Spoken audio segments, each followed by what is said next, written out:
Aranyak, a loving home in the forest. How does one design to not compete with but complement the experience of nature?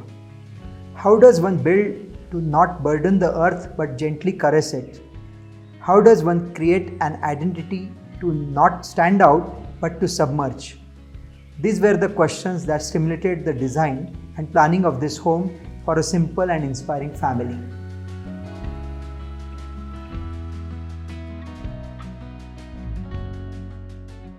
Site is in Nasik, around Nasik on Trambak Road, where client wanted to build his second home.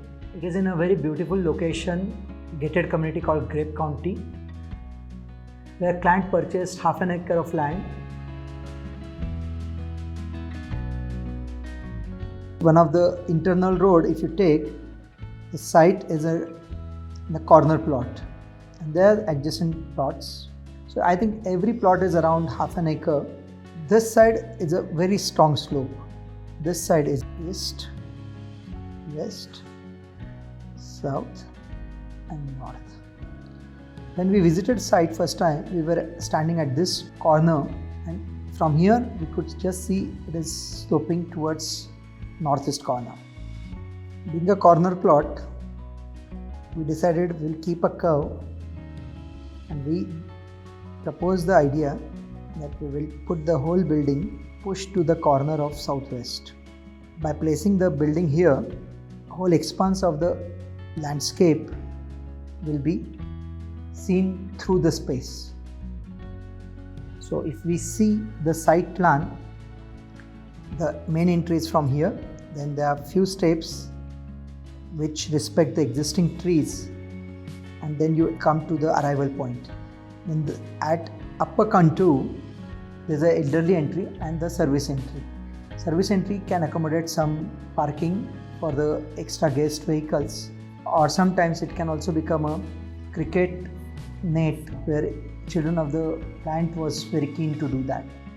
Client's wife is also a classical singer, so they also wanted possibility of amphitheater, working out the contours in such a manner that the step part can be used to come down, as well as it can be used when singing is happening in the backdrop of the nature. We planted a lot of fruit trees other than existing trees, so that to make a jungle. Once enter here, then this is a lobby which is veranda which has a swing. Next to the swing there is a water body which is actually a water tank. It's not a pool, but it's a small or big tub in the landscape.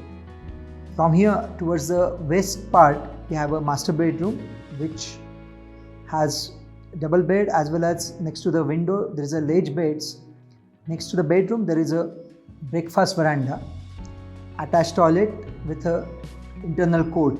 So this toilet had an existing tree, so we have planted small trees, and only pergola is there. There is no window in the toilet. Towards the east wing, which we call a living wing, there is a informal baitak with attached toilet, which can be converted into third bedroom for the guest. Then there is a formal baitak with an Indian baitak, overlooks into dining and the kitchen.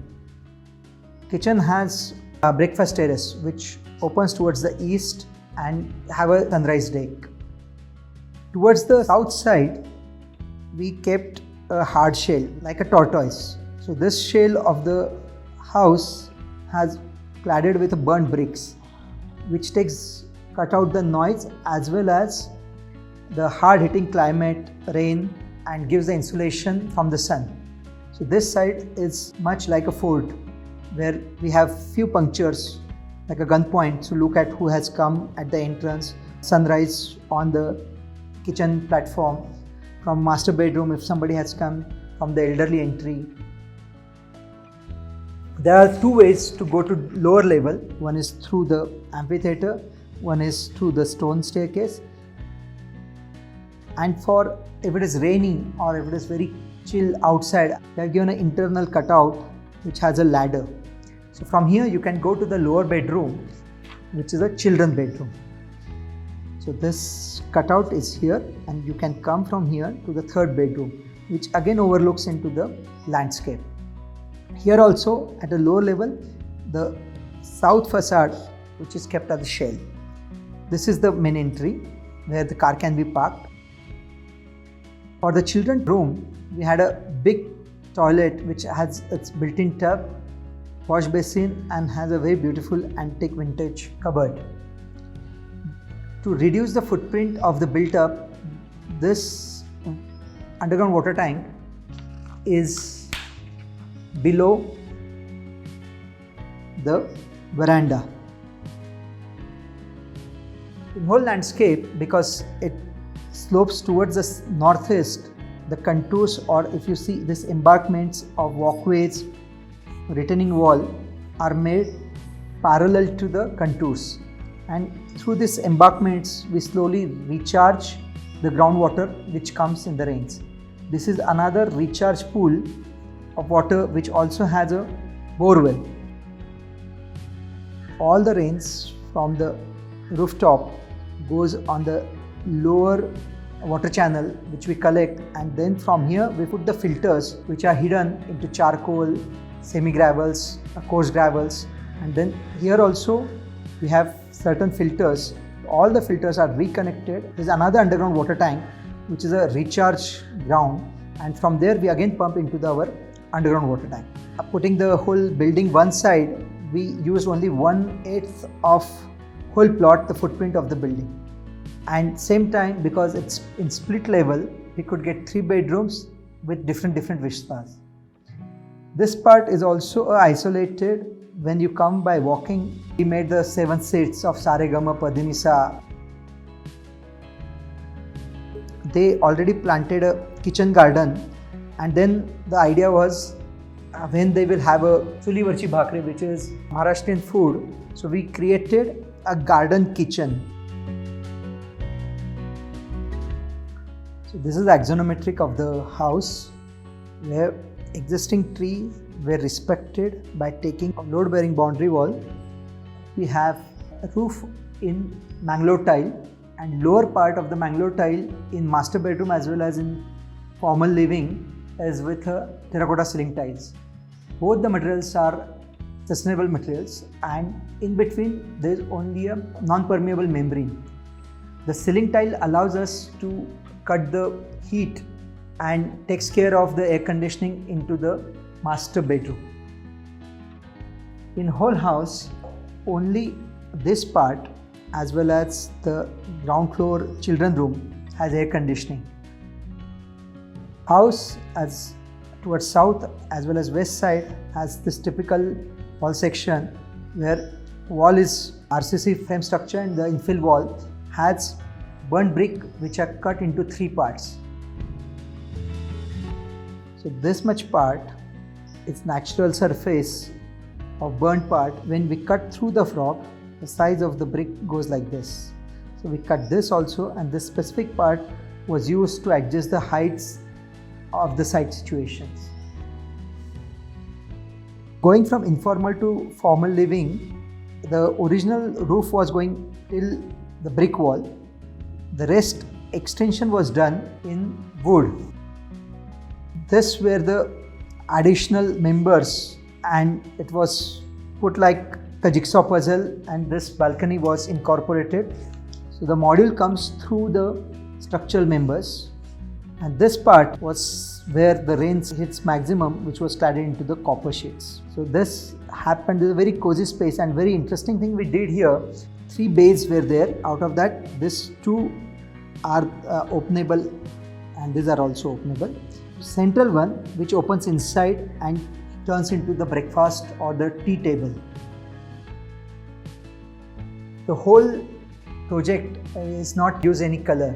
The internal walls are only with putty, while external facade is with burnt brick, as well as the other side is with IPS. For the water tank, we use red color as well as black color IPS. Reason being, it goes with the burnt brick language, as well as not being a blue, it's not very obvious water tank, and it allows more reflection than the blue pool. The amphitheater, which was supposed to be cladded in brick, but when it was made, it was so well made with the random rubble, we decided to keep it the same way, and this language of this retaining wall also was made in random rubble masonry, including this walkway. This much part was only made into the lawn, as lawn takes a lot of water. From the ecological point of view, same water is used from the overflow of the water tank, as well as recharge water is used to cultivate the lawn. We did a research in Trambakeshwar, which is only 5 kilometers away from the site, where we found a lot of vernacular, different type of brick bonds. So here the cladding which we did in a burnt brick takes the inspiration from Trambakeshwar brick bonds, and the patterns were designed in such a way that it merges with the site. Arrival Court has a gate which is an imprint of the contour plan of the whole house, and behind that is a small niche where we have Vitthal Rakhumai idol. So fenestration is covered with a salvage wood which was also sourced from Nasik, and it's applied with organic Osolin oil as well as linseed oil. Other floorings from the veranda, which was a burnt brick, towards the master bedroom also is a salvage wood which was in a thin and longer format. Other side we have a kota which is towards east, which makes it more cooler and gives a warmth for the interior. All the windows are customized as per the requirement, and they play different roles at this level, because one arrives at upper level, the terrace of kitchen is also has a lawn, and parapet is low so that it maintains the language of the rest of the house. We work on the methodical circumstances which require critical regionalist vision and includes climate, topography, light and local tectonic form. Sustainable design is not a style but a sensibility which evokes simple and feasible solutions which are smart and most appropriate in the design process. We are particularly cognizant of our responsibility towards ecology, economy and society.